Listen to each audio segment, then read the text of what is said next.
നമസ്കാരം.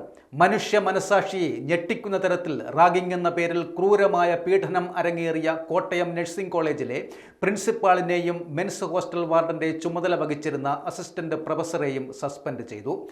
റാഗിംഗ് സംഭവവുമായി ബന്ധപ്പെട്ട് കോട്ടയം നഴ്സിംഗ് കോളേജിലെ പ്രിൻസിപ്പാളിനെയും അസിസ്റ്റന്റ് പ്രൊഫസറെയും അന്വേഷണ വിധേയമായി സസ്പെൻഡ് ചെയ്തിരിക്കുകയാണ്.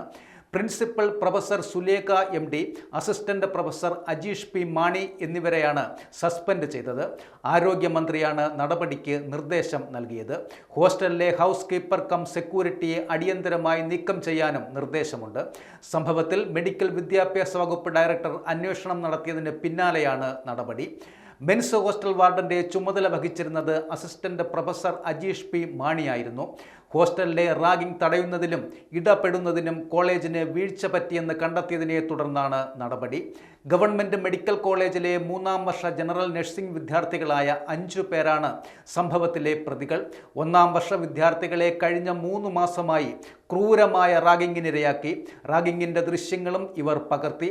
സംഭവത്തിൽ നഴ്സിംഗ് കോളേജിലെ ജനറൽ നഴ്സിംഗ് സീനിയർ വിദ്യാർത്ഥികളായ കോട്ടയം വാളകം സ്വദേശി സാമുവൽ ജോൺസൺ, മലപ്പുറം വണ്ടൂർ സ്വദേശി രാഹുൽ രാജ്, വയനാട് നടവയൽ സ്വദേശി ജീവ, മലപ്പുറം മഞ്ചേരി പയ്യനാട് സ്വദേശി റിജിൽ ജിത്ത്, കോട്ടയം കോരുത്തോട് സ്വദേശി വിവേക് എന്നിവരെ ഗാന്ധിനഗർ പോലീസ് കഴിഞ്ഞ ദിവസം അറസ്റ്റ് ചെയ്തിരുന്നു.